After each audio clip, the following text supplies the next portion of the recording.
Hello student, welcome back to our e-classes. For a more time, so we are not taking our classes, and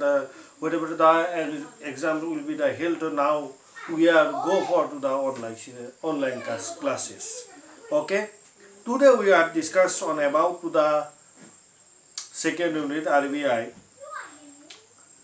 the banking subject unit, Reserve Bank of India. What are the basic relationship between RBI and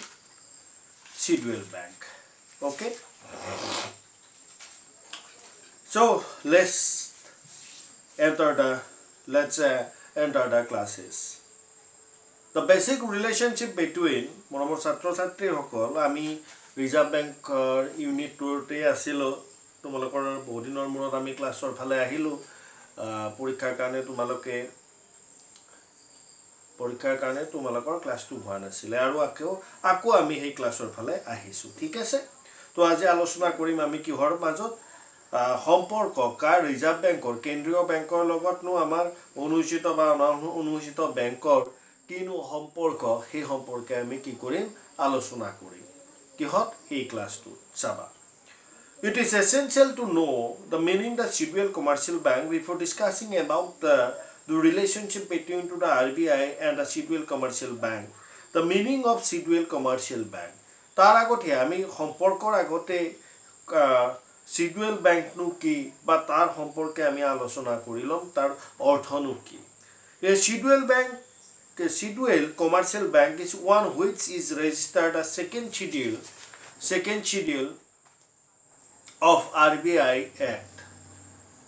A bank which carry the banking business in India to fulfilling the condition they can be included into the second schedule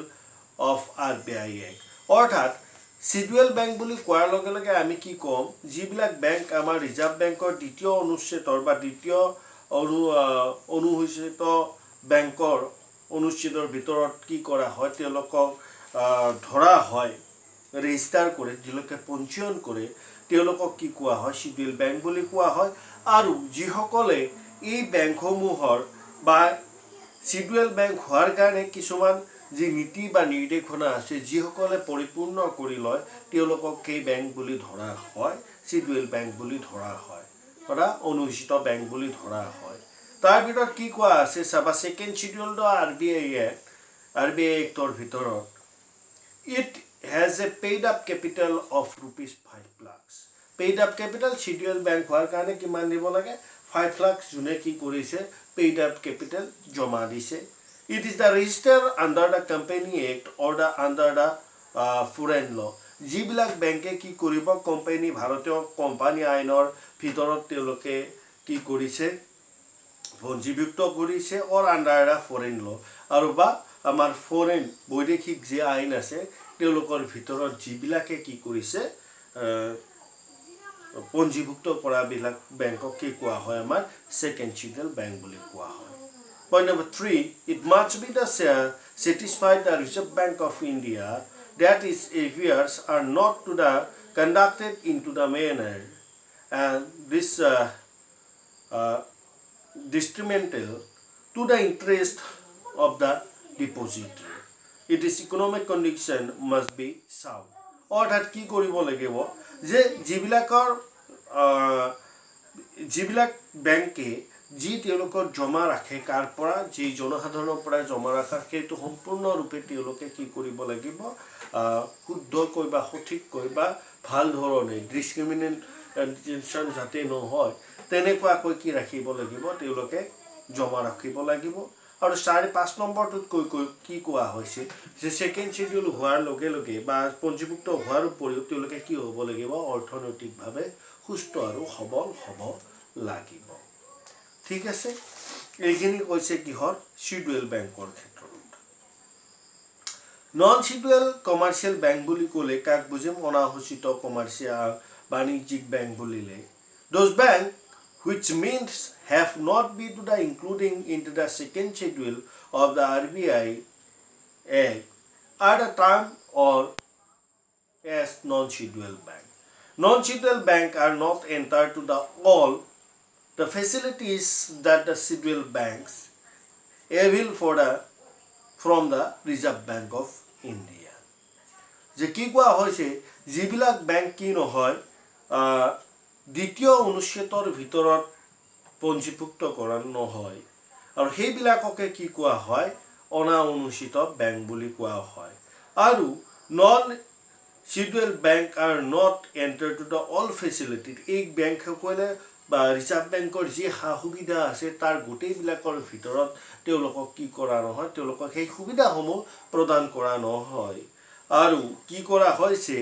যি reserve বেংকৰ যি অন্যান্য সুবিধা আছে সেই সুবিধাসমূহ কিছুমানৰ ভিতৰত ধৰা নহয় চাবা reserve bank and the scheduled bank যদি চাও বা reserve bank and the scheduled bankৰ ভিতৰত the scheduled bank enjoy the following facilities provided by the Reserve Bank of India যে কি কি সুবিধা লাভ কৰে কি ব্যাংকে আমাৰ অনুষ্ঠিত ব্যাংকে বা ৰিজাৰ্ভ বেংকে কি ধৰণৰ সুবিধা প্ৰদান কৰে এক number it can borrow the funds against the permitted security from Reserve Bank এওঁলোকে কি কৰিব পাৰে যে borrow the fund মূলধন বা ধন কি কৰিব পাৰে ঋণ হিচাপত ল'ব পাৰে that permitted of the security আৰু security প্ৰদান কৰি কিহৰ ওপৰত ৰিজাৰ্ভ বেংকৰ পৰা দুই number they can rediscount with the RBI certain trade bills and the bills of draw for the purpose of buying government security অৰ্থাৎ চৰকাৰৰ যে সিকিউৰিটি আছে সেইসমূহ কি কৰিব পাৰে তেওঁলোকে বাৰ্তাকৰণ কৰি দিব পাৰে কিহত ৰিজাৰ্ভ বেংকৰ সহায়ত বা চাৰ্টেন যিটো কি কোৱা হয় ট্ৰেড বিল বা bill draw for the purpose of buying the government security বা গভৰ্ণমেণ্ট সিকিউৰিটি যদি ক্ৰয় কৰা হয় সেই ক্ৰয় কৰা সেই বিলসমূহক কি কৰিব পাৰে শিডিউল বেংকে আমাৰ ৰিডিসকাউন্ট পুনৰ বাৰ্তাকৰণ কৰি দিয়ে কিহত ৰিজাৰ্ভ বেংকৰ জৰিয়তে বা এই ৰিজাৰ্ভ বেংকে এই ধৰণৰ সুবিধা কাক প্ৰদান কৰিছে আমাৰ অনুহিত বেংকক and it can enjoy the clearing house facilities as a number of clearing house এওঁলোকে আমাৰ ক্লিয়াৰিং হাউসৰ যি সুবিধা আছে সেই সুবিধাসমূহ কি কৰিব পাৰে তেওঁলোকে লাভ কৰিব পাৰে বা আমাৰ সেই সুবিধাসমূহ কি কৰা হয় ৰিজাৰ্ভ বেংকে শিডিউল বেংকসমূহক প্ৰদান কৰিছে অৰ্থাৎ তেওঁলোকে ক্লিয়াৰিং হাউস কৰিব পাৰে it can the facility the financial help and a grant from the Reserve Bank as at the time of financial crisis যদি কিবা কাৰণবশতঃ এই বেংকসমূহৰ কি হয় ফাইনান্সিয়েল যদি ক্ৰাইসিস হয় তেওঁলোকৰ যদি মূলধনৰ অভাৱ ঘটে তেতিয়া হলে ৰিজাৰ্ভ বেংকে তেওঁলোকক কি কৰে তোমাৰ মূলধন প্ৰদানৰ জৰিয়তে সেই বেংকসমূহক সহায় প্ৰদান কৰে যাতে বেংকটো কি নহয় মূলধনৰ অভাৱত তেওঁলোকে বেংকটো মৰি নাযায় এই ধৰণৰ সুবিধাও কি কৰে তোমাৰ আমাৰ সিডিউল বেংকসমূহক অনুষ্ঠিত বেংকসমূহক কি কৰা হয় প্ৰদান কৰা হয় লগতে কি কৈছে it can enjoy to the remitted facilities provided by the Reserve Bank in the matter of quick and the swift transfer of the fund from one place to another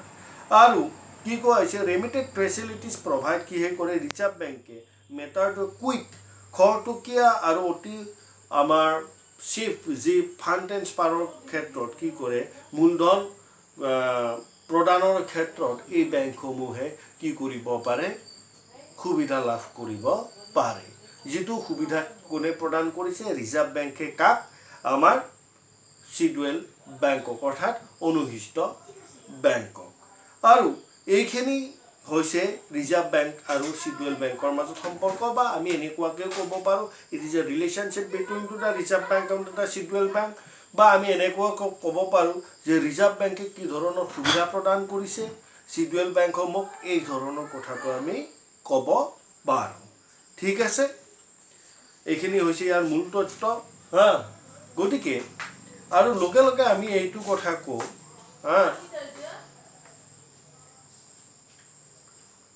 responsibility for the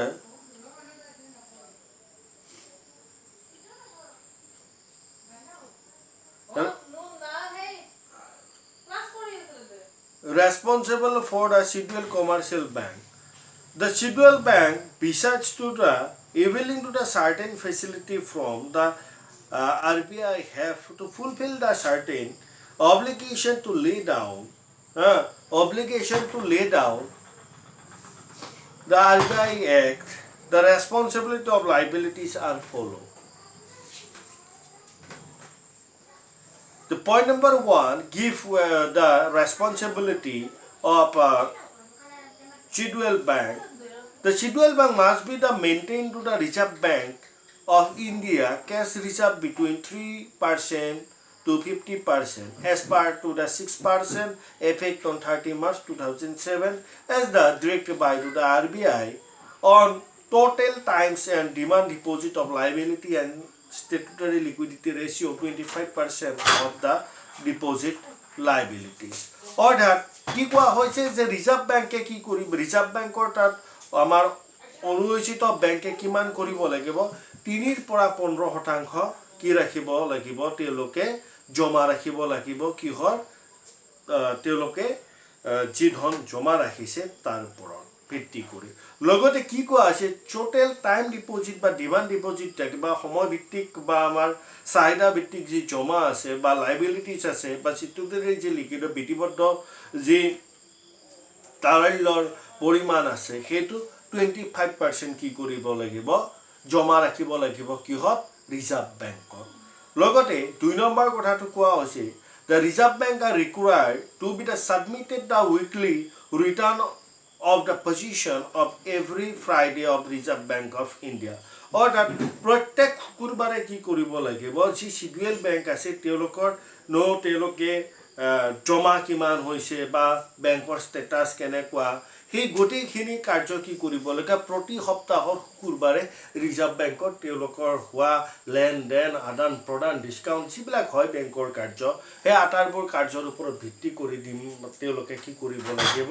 তেওঁলোকৰ position স্থিতিনো কেনেকুৱা সেইটো কি কৰিব লাগিব reserve বেংকত জমা দিব লাগিব বা জমা দাখিল কৰিব লাগে। এইখিনি হৈছে ইয়াৰে মূল কথা শিডিউল বেংক আৰু আমাৰ নন শিডিউল বেংকৰ। লগতে নন শিডিউল বেংকৰ ক্ষেত্ৰতো কি কোৱা হৈছে যে RBI কি কৰিব দিছে maintain to the regular contact of the non schedule bank which may be became two the schedule bank in future. যিবিলাক অনাঘোষিত বেংক আছে সেইবিলাক বেংকক কি কৰিব লাগে ৰিজাৰ্ভ বেংকৰ নীতি নিৰ্দেশনা মানি চলিব লাগে আৰু ভৱিষ্যতলৈ গৈ কিনে সেই গোটেইবিলাক বেংকে কি হ'লে পৰিৱৰ্তন ঘটে প্ৰায়ভাগ বেংকে আমাৰ অনুষ্ঠিত বেংক অনানুষ্ঠিতৰ পৰা অনুষ্ঠিত বেংকলৈ কি কৰা হয় পৰিৱৰ্তন ঘটে। The Bank Company Act 1949 now make the obligation to the all banking companies submit to the monthly returns of to the RBI to maintain the cash reserve of the RBI. Those bank can be avail remittance facilities for the Reserve Bank. যে কি কোৱা হৈছে যে ভাৰতবৰ্ষত আমাৰ কি কোৱা হৈছে কোম্পানী এক্টৰ মতে বা বেংকিং কোম্পানী এক্ট 1949 মতে কি কোৱা হৈছে যে প্ৰতিটো বেংকে তেওঁলোকৰ যি নন শিডিউল বেংক আছে সেই প্ৰতিটো বেংকে তেওঁলোকৰ ধৰা মান্থলি যে ৰিটাৰ্ণ আছে বা আয় আছে এই গোটেইখিনি কি কৰিব লাগিব মেইনটেইন কৰিব লাগে বা কেছ যি ৰিজাৰ্ভ আছে যি জমা আছে মূলধন জমা আছে এই গোটেইখিনি কি কৰিব লাগিব ৰিজাৰ্ভ বেংকত জমা দাখিল কৰিব লাগিব। Those can be the avail remittance facility of RBI আৰু যে কি কৰিব পাৰে ৰিজাৰ্ভ বেংকৰ যে সা সুবিধা আছে এই জমা ধনৰ ওপৰত ভিত্তি ৰাখি তেওঁলোকে সেই সুবিধাসমূহ যাতে গ্ৰহণ কৰিব পাৰে। এইখিনি আছিল আৰু মূল কথা। আমি যদি কওঁ যে ৰিজাৰ্ভ বেংক আৰু অনুষ্ঠিত বেংকৰ মাজত সম্পৰ্ক বা ৰিজাৰ্ভ বেংকে কি ধৰণে অনুষ্ঠিত বেংকৰ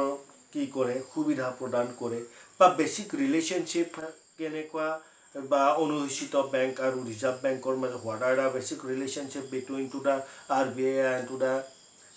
শিডিউল বেংক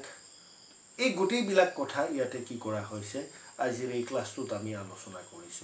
কৰিলোঁ আৰু নেক্সট ক্লাছত আমি পলিসি অফ দ্য ক্ৰেডিট কি আছে সেই কথাখিনি আমি আলোচনা কৰোঁ। এইখিনি কথা অকল এতিয়া নহয় আমি HS ফাৰ্ষ্ট ইয়াৰৰ পৰা আমি বহুতখিনি কথা ইয়াৰ ওপৰত আলোচনা কৰিছিলোঁ। তো তোমালোকে পঢ়িবা আৰু আজিলৈ এৰিছোঁ আমি নেক্সট ক্লাছত আমি পুনৰ লগ পাম। তো ধন্যবাদ।